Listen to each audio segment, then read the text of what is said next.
Final Furlong podcast is proudly brought to you by Jeff Banks Bet. Get up to £500 refunded as real money for new Jeff Banks online accounts after your first month of betting. Use promo code FFP500 at jeffbanks.bet. Shall we talk about the hurdlers? Oh, do we have to? What do you make of the Constitution Hill fiasco? Because you were saying on X you were very unimpressed with the workout, but what have you made of everything that's come out since? Look, I don't think, poor Nicky, he gets himself into this trouble all the time. He's a funny man. He's just too nice. Giving all these quotes and all these gallops in front of people. It didn't work last February in Kempton. It didn't work again. Was it Newbury against Sergino? Look, it was his first run in a long time, or his first racecourse gallop. He travelled nicely into it and then found nothing, and he's been pushed along for a furlong. I thought the work was bad. Yeah, I thought so too. Nicky says today or yesterday he hopes to have the horse ready for Kempton. But look, he works. They were happy enough with the work, right? Now, it didn't work particularly well, but I suppose he worked. And then a couple of days later, he's lame. To me, that's the end of the story. To me, there's no big story. I don't have a massive problem with it, but just I think Nicky is inviting too much attention onto himself with all these racecourse gallops and the quotes and the interviews every other day. I think Nicky Henderson badly needs a really good plumber. Way too many leaks at Seven Barrows. Way too many leaks at Seven Barrows. And look, the BHA are so concerned with optics. What are the optics of Nicky's a genius. I love him. If I win the lottery and I'm in the position to buy a decent racehorse, I would love to have that horse trained by Nicky Henderson. Great fun. Can you imagine the crack on the gallops with him? Emmet. I think we're going to win the Supreme. You'd have mad crack with him. And he is a lovely, lovely person. Yeah. I agree with you. I don't think Nicky's the problem. But somewhere, all that information is leaking out. And if Nicky Henderson is doing what he says is the right thing to do, let's let people know this horse, who we said only a few days ago is fine, and racehorses are not perfect, horses can have all kinds of different setbacks for various different reasons. Okay, he's had a setback, we need to let people know. Yeah. I can't remember horses from the Paul Nicholls stable drifting wildly on the betting exchanges and then being withdrawn. I don't remember it happening. And if there was any small trainer in Britain or Ireland who had Binocular, Sprinter Sacra, Shishkin, John Bon, Altior, Sergino, Constitution Hill, 7 horses off the top of my head confirmed for races that drift wildly on the betting exchanges and then get ruled out, there'd be murder. Not a word about it. And if you're listening to this and watching it and you've heard other people talk about this and nobody has made that point, nobody has said, none of the other people you've heard having this conversation have said, hang on a second, this is not the first time this has happened. Well, it's certainly nothing to do with Nicky anyway, that's for sure. I don't think it's anything to do with Nicky. No. But you need to shut down those rumours. You need to shut down the leak of the information. It's completely undermining him, and it totally undermines the sport. We should not be getting the smoke. We shouldn't be looking for the white smoke from BetDAC and Betfair to know whether or not a horse is going to be lining up in a race. It's not right. And maybe this makes me very naive. Maybe it makes us both very naive. I honestly don't think it's Nicky. Because there's no way he would risk that. No, no chance. And even the liquidity in Betfair and BetDAC, it's dead.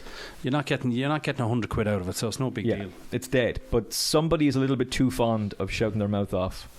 I know this, I know that. Perhaps, I don't know. That all needs to be shut down pretty quickly. But to go back to Constitution Hill, he worked badly and then he's lame. That's it.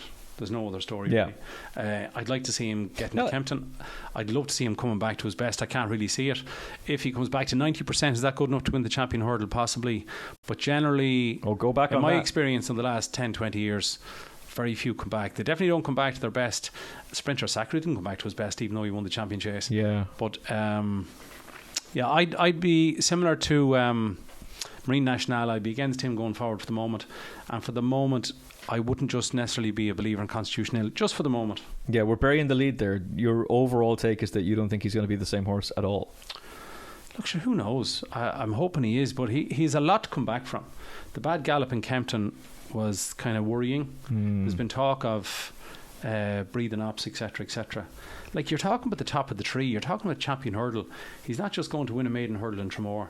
Yeah. Like, no matter what athlete and what sport, like, you have to come back to very, very, very close to your best and he is the best. He's as good as we've seen in the last 20 years over hurdles. But he'll have to come back to 95% to win a champion hurdle, won't he? The thing that would give me... I wouldn't be backing him. I wouldn't touch him with a barge pole. But the thing that would give me confidence about him is, this is not a stallion. You're not marketing this horse. And yet, Nicky maintains the faith. And when Matt Chapman was asking Nico de Boinville about, hey, he's drifted it for the champion hurdle, he didn't spoof, he didn't deflect, he just went, that's a big price. I could be wrong here, but I thought somebody might have asked in that question in relation to the fighting fifth, oh, that means he's a bigger price, he's better value, or whatever he said, and then he's a non-runner, so you would have lost your money, do you know? Yeah, that's true. But it was the champion hurdle, and he said that's a good price. I'd be against that profile anyway, I always have been. Yeah. And I'd be against the profile of Sergino, because he's only 4 turning 5. Like, he beats Cargese in Aintree, not jumping particularly well.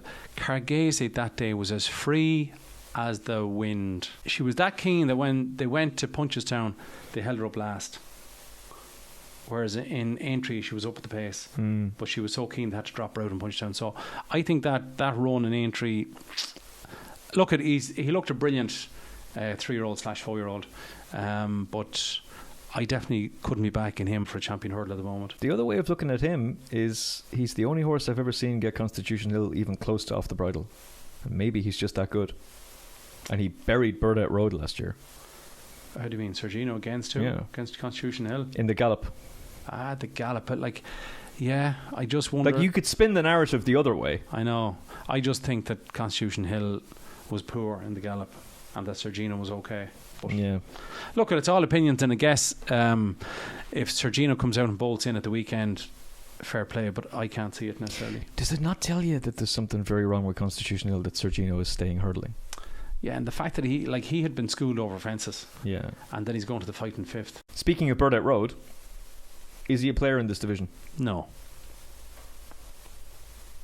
A very good flat horse. Wins the Great Wood. I thought the second horse should have won. The Mayor is third. Be aware. Yeah, and that's a player in the county hurdle. But what did Burdout Road win the Great Wood off? 138 or something? Yeah, something like that, yeah. Like, that's a long way off 165, 170. So I thought Harry Cobden's point afterwards that he doesn't have the mental maturity for a champion hurdle just yet. I thought that said an awful lot. Yeah, I couldn't. He seems a little bit quirky, although he was better in the Great Wood, so for me, definitely not. Okay. Who is the one to beat then in the champion hurdle? Because I'll tell you this. I tell you that. I'd love it. I would love it. I would love it if Constitution Hill beats him. If you're taking 9-4 about Lossiemouth, and then Constitution Hill does strut his stuff in the Christmas hurdle, that's going to look like a real dumb bet. Yeah, like, I give Lossiemouth a massive chance at the weekend in the Hatton's Grace, getting the £7. You just, again, as we said, small thing in doubt, is she fully fit. So backing her at 9-4, like, she's not even favoured to win at the weekend, right? So if she gets beat, she'll be 7-2, 4-1 maybe for a champion hurdle on Monday. So I don't think there's any panic on that, even though I think she's got a massive chance. Stateman is bulletproof at 4-1 in places. A lovely each way double for me would be Stateman at 4-1 and Gallop and the Champ at 4-1. The two current champions. Oh, that's an account closer. Because that's an account closer. Yeah, but wait. Your account won't be closed until the 20th of March, so it doesn't matter. Do you know what I mean? It's not going to affect your account yet. So your account's going to be closed by March anyway. Yeah, probably. So you might as well go out with a blaze of glory. Accounts, what's an account? So that's a real scumbag each way double. That's brilliant. Yeah, and throw in Fast or Slow for the King George for a little each way Trixie. But anyway, now you're speaking my language. Stateman, I think, will win on the 29th of December in Leopardstown. I don't think Brighter Days Ahead will show up because it's on the inside track. Gordon won't want to take him on. I don't think he was fit last Saturday. The ground was bad. She did jump to her left and she didn't jump very well, so she'll be better going left-handed. Whether she goes to the champion hurdle or the mare's hurdle, I'd say at the moment is 50-50. I think Gordon said afterwards, he gave a couple of interviews and stuff, and people are assuming from that she'll go to the mare's hurdle. I didn't necessarily pick up that, but well, it was. I can understand why people would say it and why they would think it. Did he say something like that would be the obvious race to go for? But that doesn't mean Yeah. You know, I don't know. I'd say they might spin the wheel. There was a lot of smart alecks, kind of me included in this, but there were quite a few smart alecks who were saying after Apple's Jade bolted up in the Irish Champion Hurdle, Eddie and Michael, you have to run her in the Champion Hurdle. Oh, for goodness sakes, it's a joke if you don't. And then she got lapped. And I don't know if any of those people actually said, yeah, sorry, it's a very different race to the Mare's Hurdle. We shouldn't have told you to do that. Seldom people say that they were wrong afterwards. But is that the one that Esperdalen won?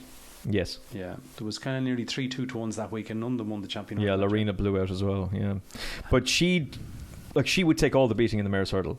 Absolutely. Now it would be fascinating if Lossiemouth got beat once or twice and she ended up with the Mare's Hurdle too, but I don't think that'll happen. I'd say she'll go for the Champion Hurdle because Rich Ritchie just will somehow put the foot down with Willie, perhaps. But hang on, doesn't he just want winners? Wasn't Futura going for the Gold Cup? Yeah, until he worked dreadful and then wins the Ryanair. But I can't see brighter days ahead win the Champion Hurdle at the moment. No, neither can I. No. Her jumping is not good enough. Yes, she'd be better going left-handed. She wants really soft ground. Now, you will get soft ground generally on Tuesdays, the first day. And the Mare's Hurdle is half an hour later. So it'll be the same ground. But she'd win the Mare's Hurdle, all right, yeah. And you're going over further as well. Does the Mare's Hurdle just take away from Cheltenham? No. Matt Chapman's going off on this big rant about No. Shame on Cheltenham. Nah. Shame on Cheltenham for the Mare's Hurdle. No, there's nothing wrong with Mare's races at Cheltenham. You have the Mare's Novice Hurdle, the Mare's Hurdle, the Mare's Chase. How come people don't want to get rid of the Oaks and the 1,000 guineas? Well, I was going to say, what about all the Mare's races at Royal Ascot that do so well? There's absolutely no issue. Just get over it and get on with it.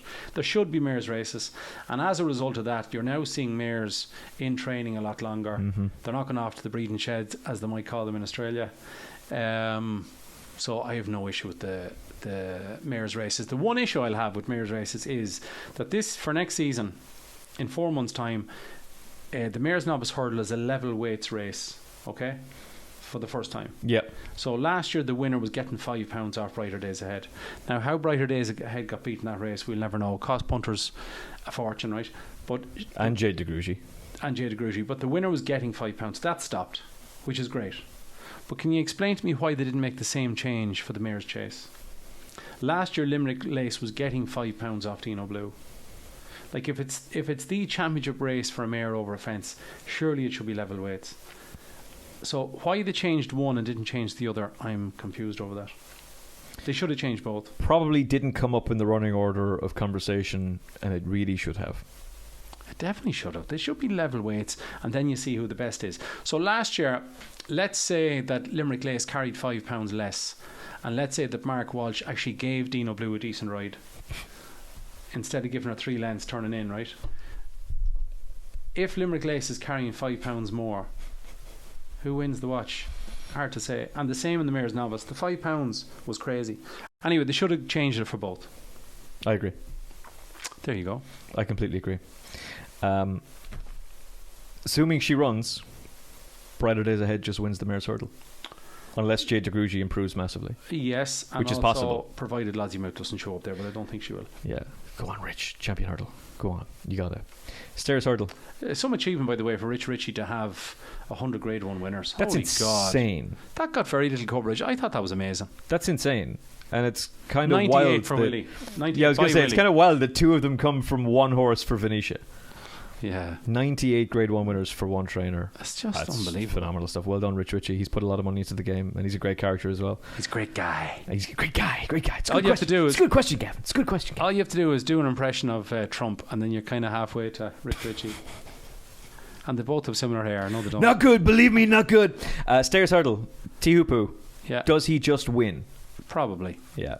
And even if, he's 2-1 there generally, even if he gets beat by Lossiemouth at the weekend, now he might win. He's trying to win the Hatton's Grace for the 3rd year in a row to join some of the greats like Limestone Lad and Honeysuckle there behind you. Solarina.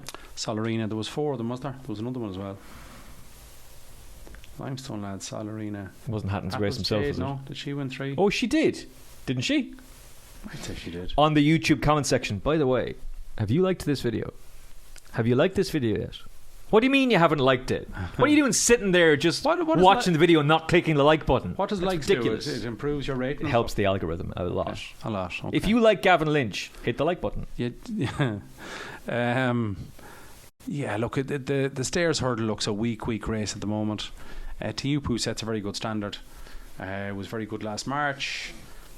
A small bit unlucky the previous year, not a lot, but I think the difference between 24 and 23 was that in 23 he ran the horse in the Galmoy Hurdle in February, and that didn't suit him, and he learnt his lesson. He let the horse off from the Haddon's Grace to Cheltenham. Now, okay, fair enough, he ran in Punchestown, which is only 6 weeks later, but I think the big gap between races was a massive help to him last year. I completely and he's agree. going to do the same again. Runs in the Hatton's Grace this Sunday, and then won't reappear. We all know that he won't reappear till the Stairs Hurdle. But what's going to beat it? Strong Leader takes on your favourite horse and mine on Friday in Newbury. Who's my favourite horse? The Coral Cup winner. Oh, good old Langer Dan. Yeah. I thought you were going to say my favourite Pretemps winner, Monmoral, because he did me a massive favour.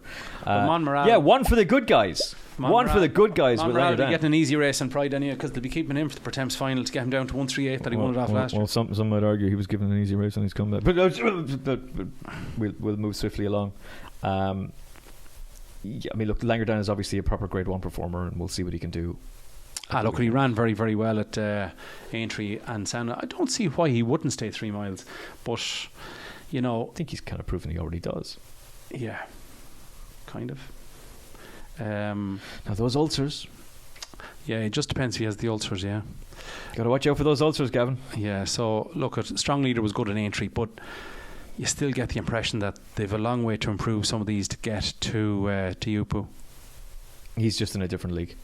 He was clearly the best horse going into the race last year. He's the best horse this year. There was a little bit, Willie said in one of them stable tours that drive you mad. You're better off not reading those. But he did say something about Mystical Power might end up in the Stairs Hurdle. But Jesus Christ, he didn't, did he? He did, yeah. You're joking. No, there was some mention of it. He said that, well, don't forget that his mother did, even though she didn't quite stay the 3 miles that day. Any Power. True, and Galileo should give class and stamina.